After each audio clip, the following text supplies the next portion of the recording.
นี่คุณผู้ชมผมสั่งคอมพิวเตอร์นะฮะจากเว็บ JIB เขาบอกว่าเดี๋ยวเขาจะมาส่งเที่ยงคืนนะตอนนี้เวลาก็ทุ่มไม่ใช่ดิ2 ทุ่มดิ2 ทุ่ม 18นะครับ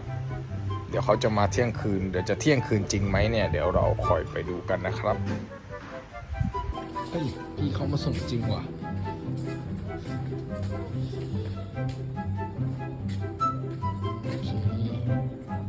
ขอบคุณครับพี่พี่มาส่งจริงเหรอ ขอบคุณครับ ครับ โอ้โหสุดจริง เอาเลยครับ